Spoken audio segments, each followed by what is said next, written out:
Welcome to the Doing Life Together podcast. I'm Jonathan. I'm Owen. I'm Eli. And I'm Evan. And I'm Chrissy. Oh, that's right. In our first ever Ask Each Other Anything episode, we finally got Mrs. C to join us.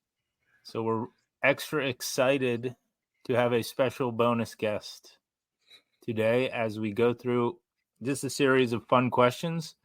So we'll skip the usual intro and we'll just go right to the questions. So the point of today is just we're going to ask each other some random questions that have been on our mind and just see what happens. All right. So, Eli, what is the random question of the day? If you could have any superpower, what would it be and why?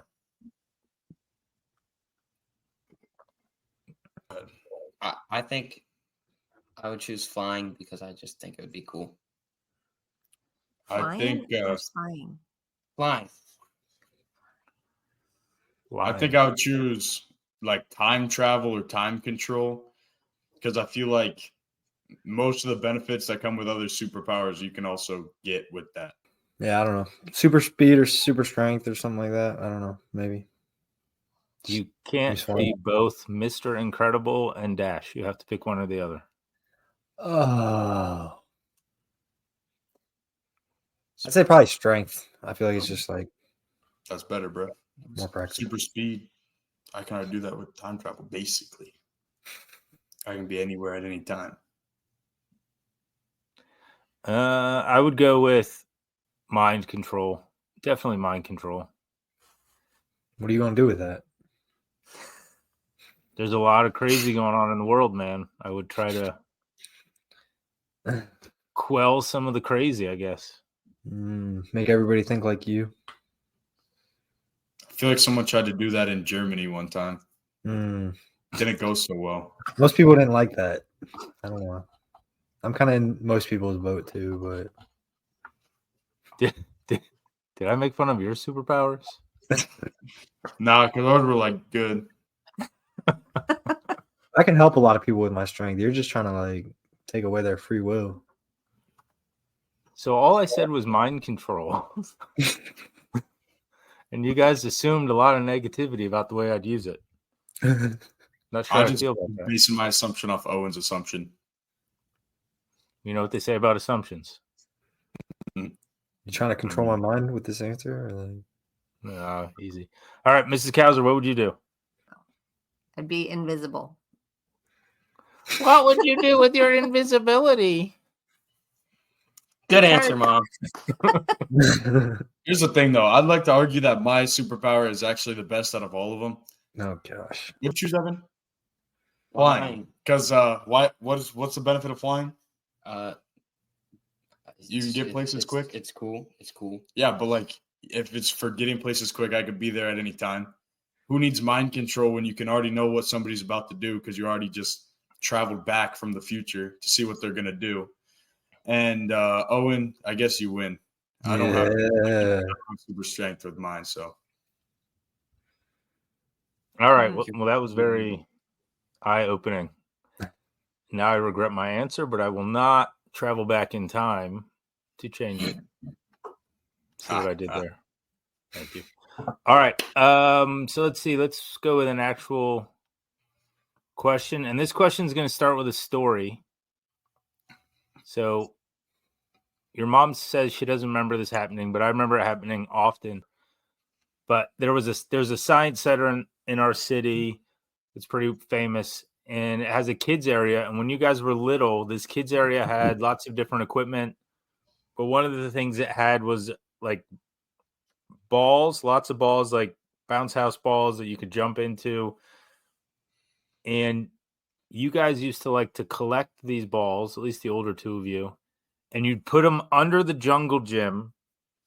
And then when anybody tried to take one of the balls that you had collected out from underneath the jungle gym, you wouldn't let them have it. And one day I finally asked you because your mom was embarrassed that you weren't sharing. I said, how come you're not sharing all these balls with all the other children? And you said something to the effect of, I worked really hard to collect all these balls. If other people want balls, they can go collect balls for themselves. So the question is, do you believe that if people want something, it's still their responsibility to go out and do the hard work and collect it themselves? And so my question is, now that you've grown up and you've experienced some of life and you've gotten to be around other people, do you still have that same mindset of, hey, if you want it, go out and get it yourself? Definitely to some extent. Mm-hmm. But I'd also say maybe looking back on it, if we really wanted to keep our own balls, we could have maybe helped the other kids collect some balls or something. Kind of like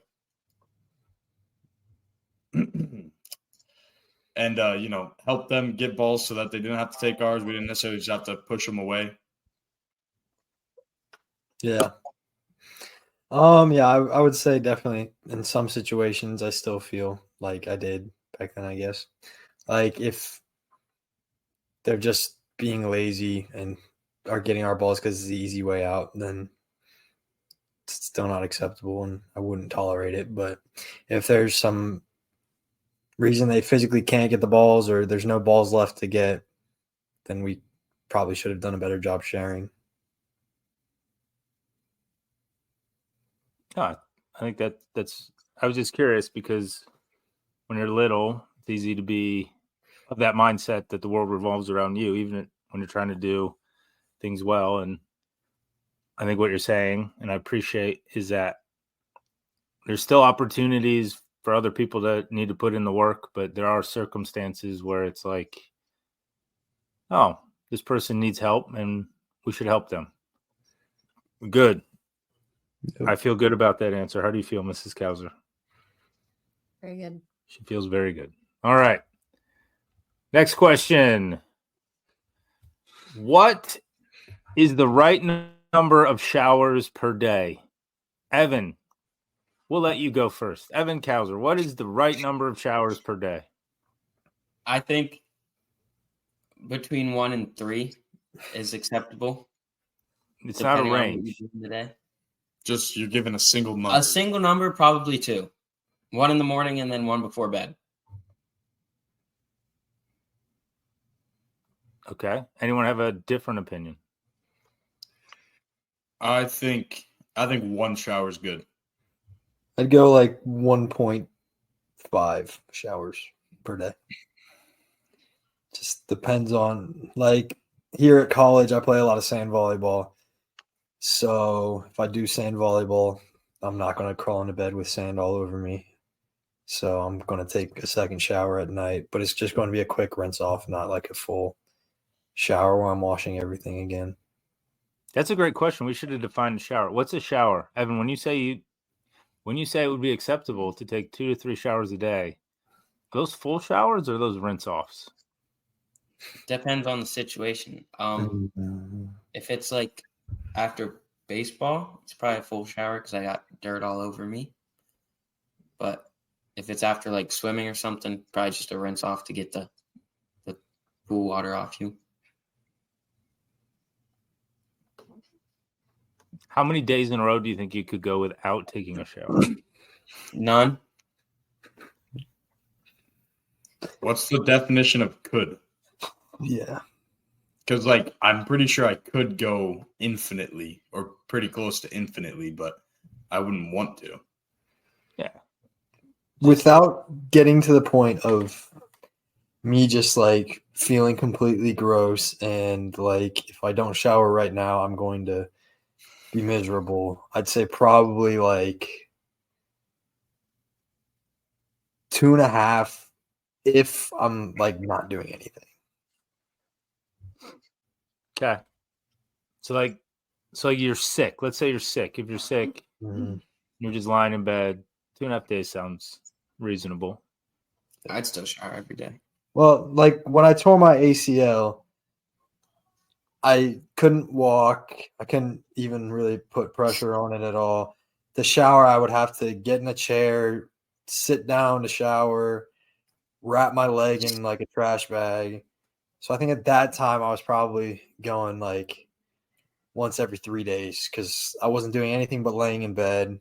I wasn't really visiting with anybody, so it was like I'm the only one that has to feel my disgustingness, and it's just such a hassle to get in the shower.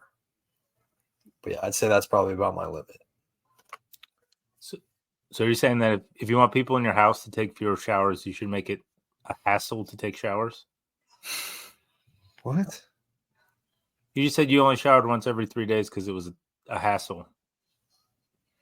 I'm not saying like a normal shower is like it's just a part of what we need. But yeah, when I couldn't move and he just sat down in the shower, it was a lot more difficult. I think your dad's just trying to come up with a plan on how to prevent excessive showering. Yeah. I don't know. It's probably, I don't know. What if we charge? What if we had like a fee, a shower fee? What would the shower fee have to be to get you to take fewer showers? We already made a list, Like too. $5 for every shower over 1 per day. That would cut back on your showering. I would make I it think more of like a weekly number, maybe like 11 a week. And then if you go over that, then yeah. $5 for every shower over 2 per day. You only Still need holding on to 2 those every 2 day. showers a day. What do you do on like a random Sunday that you need 2 showers? Probably only shower once. Then give you 11 and you pick 3 days not to shower twice. No. 'Cause Yeah. I have baseball at least 5 out of 7. Then just shower after baseball baseball. and don't shower in the morning.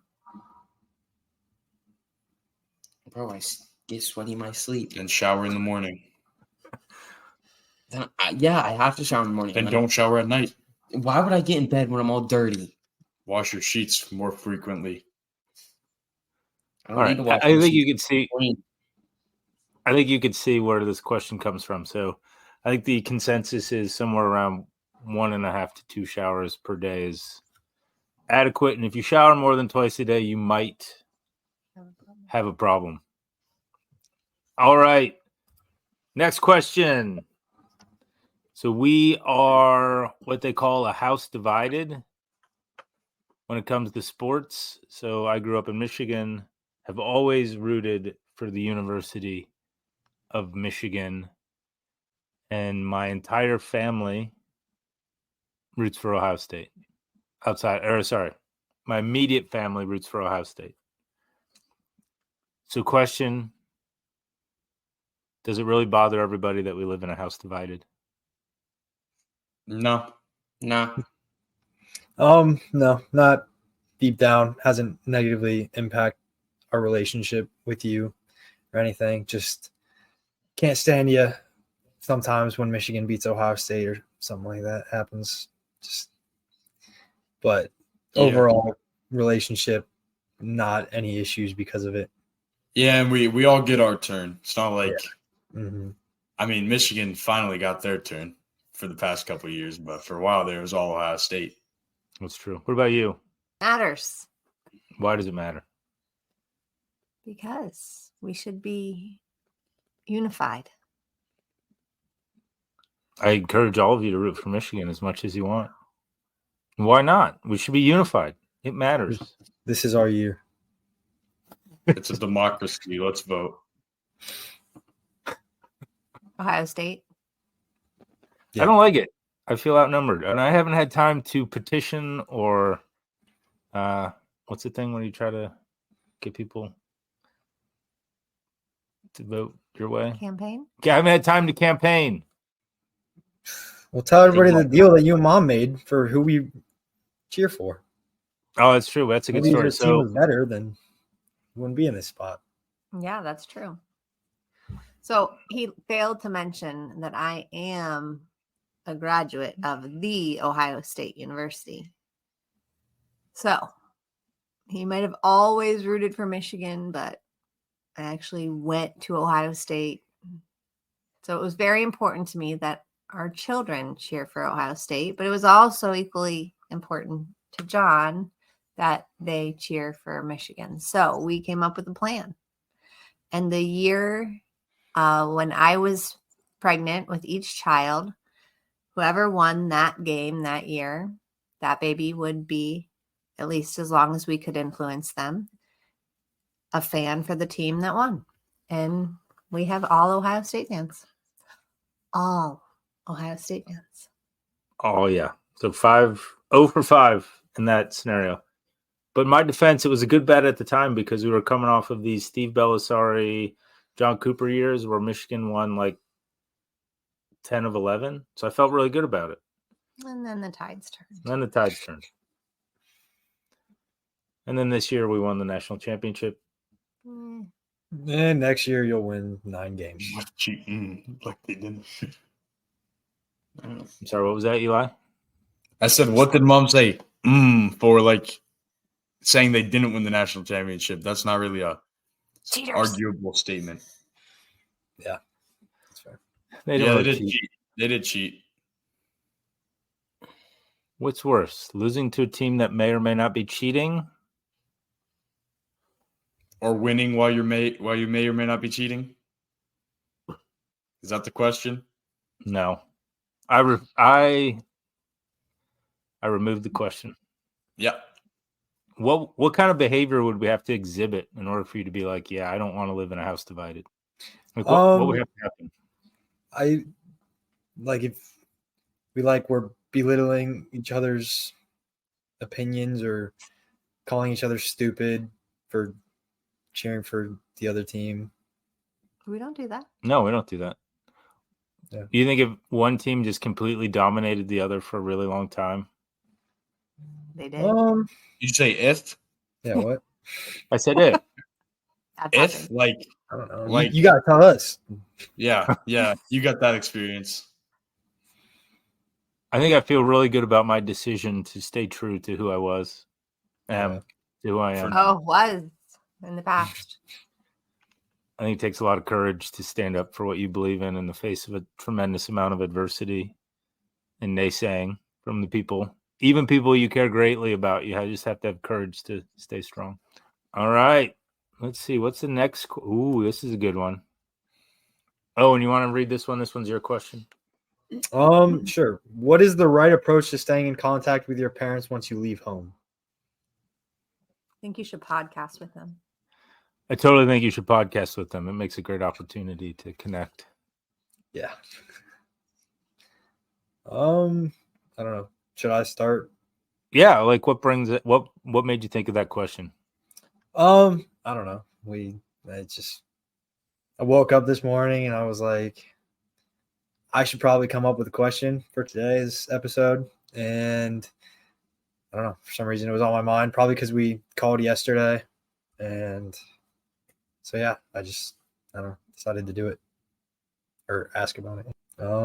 But for me, I feel like it's definitely dependent on the relationship. There's not going to be like a set right amount to talk with your parents after you leave. But I also think that like if you're trying to maintain that relationship and keep it strong, you should communicate as much as the person who wants to communicate the most wants to. So if like somebody wants to communicate 3 to 4 times a week, like make calls, then to the best of your ability, you should try to fulfill that just because the relationship should be more important than everything else you're doing. Like there's got to be times in your days where you can find time to talk to them if that's what's needed. But I'd say for me, it's like if I go over like a week or a week and a half and I haven't like really talked to you guys, I'm like, I feel off or like I should reach out. But yeah, I don't know. It's definitely different for each individual. Does texting count? To some extent. I mean, I think it's important to have phone calls, hear each other's voice, and it's just a lot easier to have an actual conversation through a phone call than a text. But it's definitely also important to text them some too. because you won't be able to be on a phone call nonstop. What do you guys think? The other two? I think when I go off to college, I think the goal will be to at least text you guys daily and then try to call at least a couple times a week. Can you do that? I got to again? say that again. Yeah. All right. When I go off to college, I think the goal will be to at least text you guys daily and then call at least a couple times a week. And then I think another thing is I think I've noticed Owen doing it, or at least I think he does, is he sends you guys quite a lot of pictures of what he's doing when he's doing fun stuff. So I think that helps you guys like keep up with what he's doing, and that helps you guys out. Yeah, I like that. I mean, we do have the family picture text string group thing, Mabobber, that we use to share pictures, which is nice. Yeah. I don't know. I think that now that we're older, like not in comparison to you, but like more adult, and our parents are adults. I don't know. I'm sure some people talk to their parents as regularly as you're describing, but I don't know. I think it just gets harder and harder to stay that connected. Yeah. I do. Well, I think we your actually dad I think we also actually lived with kinda- you. Well, yes. And I think we actually already touched on this topic in one of our previous episodes. The one with the what was that? Was it the leadership survey Yes. where we had like you talked about how it just decreased in the number of people who listed their parents as an influence in them. Like as their age went up, the number of people that said their parents were an influence on them went down. So it's probably just similar answers to what we gave then. Thanks for reminding everybody that we release these podcasts on a regular basis, and to go back and listen to our two-parter on multi-generational leadership. It was a fun one to record where we talked about what does it mean to be leaders across the generations. And yes, one of the data points, as you pointed out, was that the older people get, the less often they referred to their parents as a leader in their life, or someone that they thought of as a leader. So yeah. Honey, you were going to say something? I was just going to say that I probably keep that regular contact with my parents. One, my dad lives with us, so that's easier. And my stepmom and my mom, I talk to her several times a week. So I think it just depends on the relationship. Yeah. I think it's interesting. I think, as Owen pointed out, you got to find that balance of what's best for both people. You said it was whoever has the greatest need, try to meet that need as much as possible. Yeah. Wasn't saying everybody does that. I'm just saying that could be a goal for most people that are trying to keep the relationship strong. And I don't know. Yeah. No, that's good. Yeah, I think that makes sense. I need to formally apologize on this podcast to my parents because I hate the telephone and I don't talk very much to them. But that doesn't mean I don't think about you often. Just means that I prefer not to be on the phone. Yeah. I'm kind of same as dad. Not a big phone call type of guy, but I doesn't appreciate mean- that you take my phone calls. Yeah, because that's what you know I respond. need that. If doesn't mean I won't pick up anytime they call. I just won't typically be the first one to reach out through the phone call. I'll text you guys sometimes first, just not huge on making phone calls. Yeah, that's awesome. All right. But it is important to stay in contact. Keep that relationship fresh. So Evan's been really quiet. Are we gonna ever hear from him when he leaves the house? I still got like a long time, so 2 I haven't really years. talked about it that much. Well, 2 years till I'm out of high school, but then I'm starting the working world, so I'll still be at home. Oh, we should talk about that. What? Am I getting kicked? Nah, he's joking. I need your bedroom. Eli, what was your question? Should kids get paid for chores? I think it depends what chore it is. I think it more depends on how much the parents are already paying for. So, like, if parents are buying everything except for complete wants, then I feel like, no, they shouldn't really get paid for chores.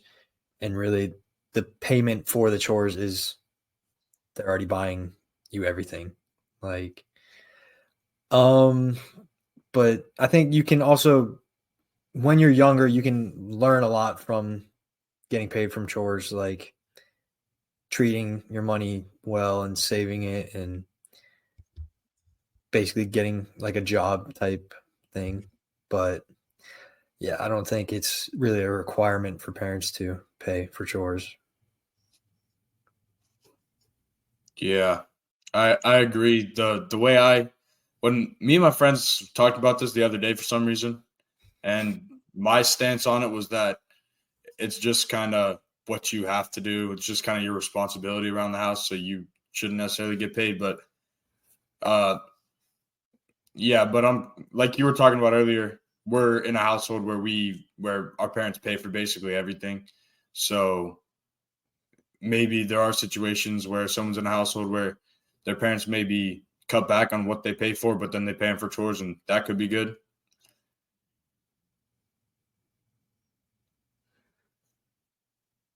I like your point, Owen, about when kids are young. I do think that there is value in, establishing that. I don't know if you all remember our envelope systems that you had with the save, spend, and give. And I think that was a good way to teach you about money at a really early age. But as you got a little bit older and our schedules got busier, it wasn't always easy to follow through on that.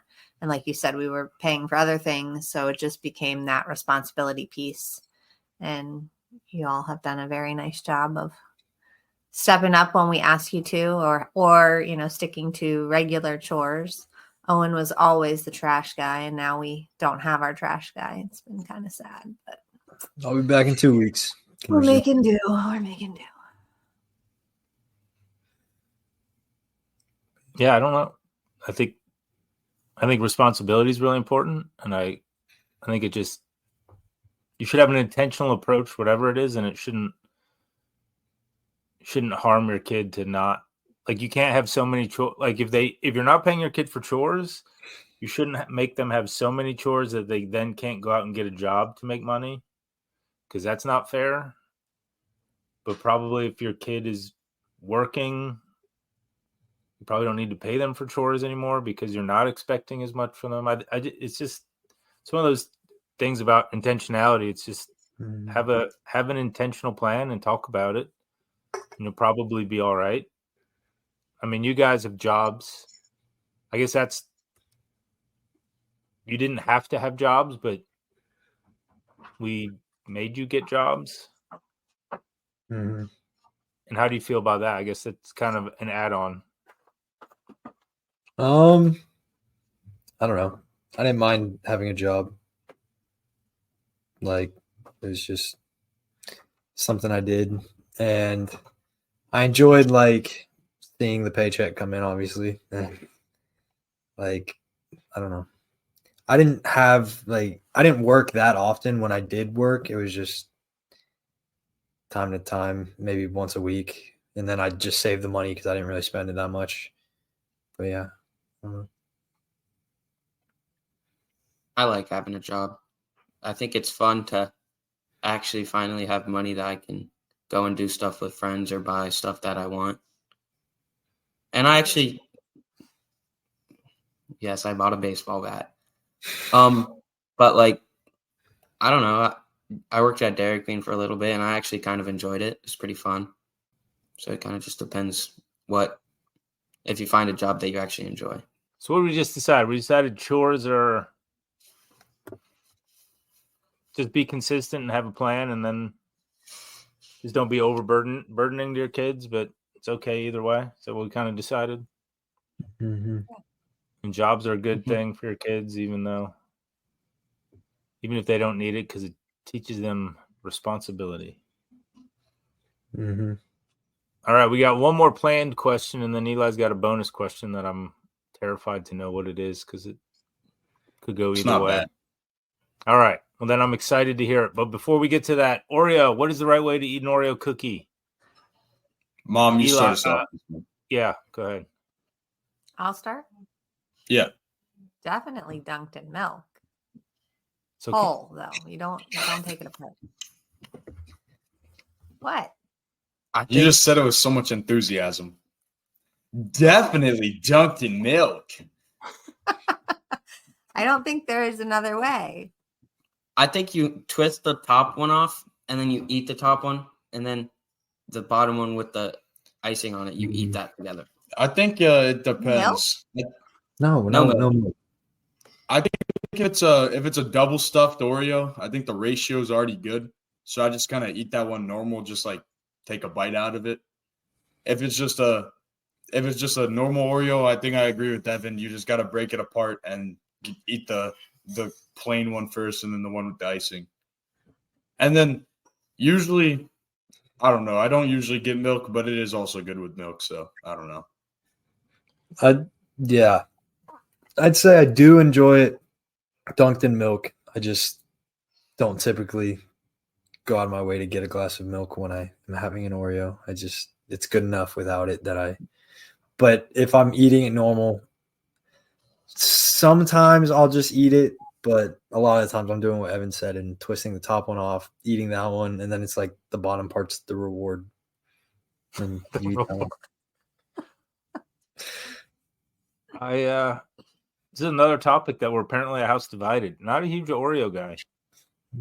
There's something about a cookie that you can keep on a shelf for years at a time and it doesn't go bad that just makes me nervous. It's like Twinkies. There's a reason that you can't. Ugh. Yeah.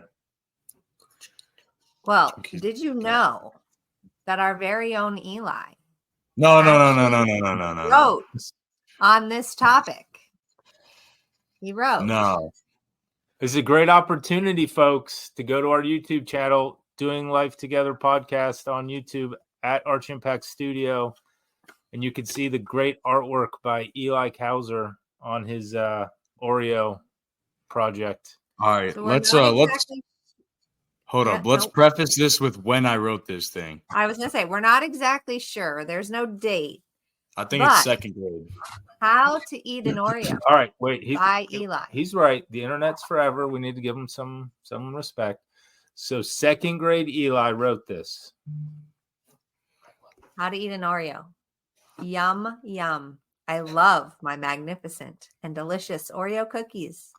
I like the crunchy chocolate, delicious outside and the creamy vanilla icing middle. And when they are together, they are even more amazing. For my method, you will need one delicious chocolate and creamy Oreo cookie, a cold glass of milk, a paper towel, and a fork. First, you take off the first chocolate cookie, making sure not to get any creamy icing. Next, I lick all of the creamy icing until there is none left.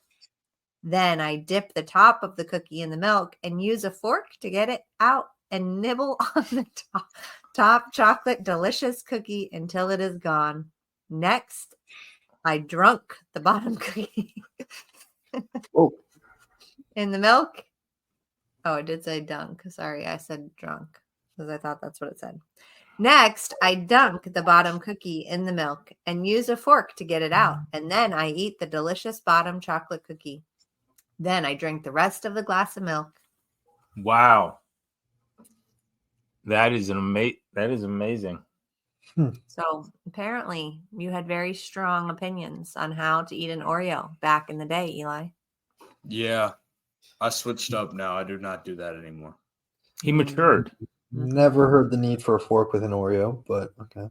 Hey, some people stick stick a fork in the cream and then dunk it in milk that way. I've seen that. No. before. You've not seen that in real life. I might have Yes, to I try that. have. You You stick saw a fork someone. in the middle, so then you can dunk the whole cookie. No, I refuse to believe Okay. this is a thing. Okay. And I also appreciate that your mom got out her teacher voice when she read your paper. Oh, it was the best. All right, Eli, you said you had a bonus question. What is it? So this is probably the number one most debated topic between me and my friends.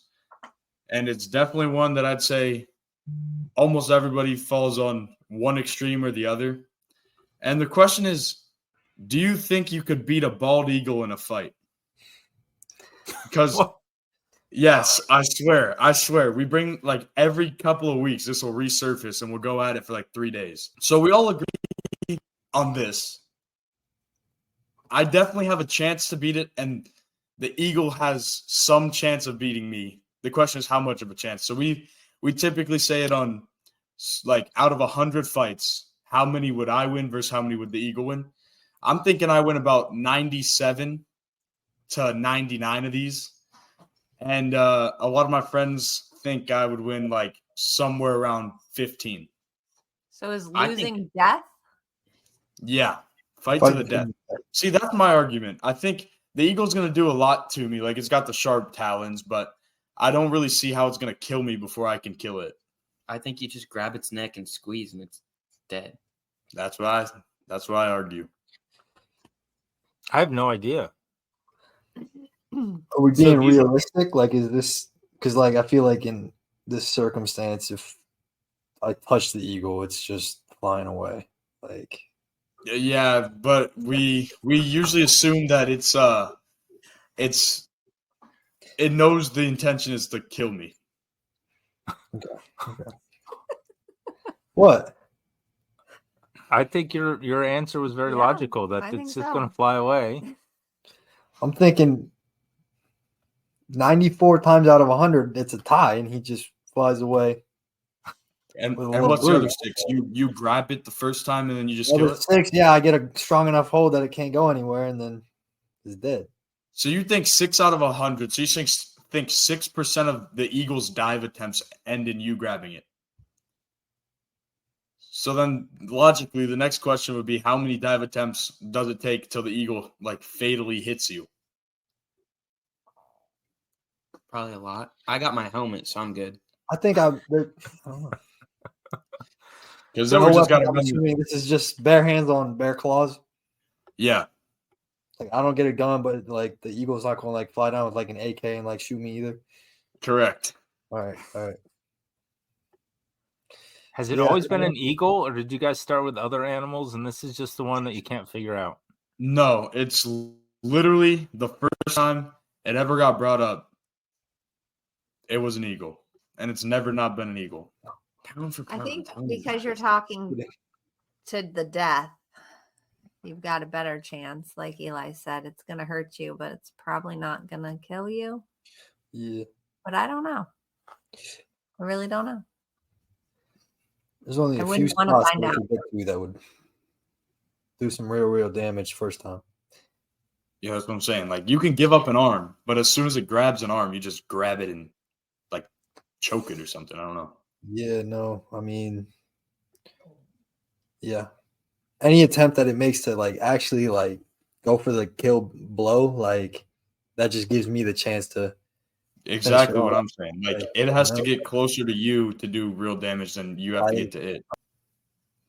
I think it's really hard to say. I don't know. I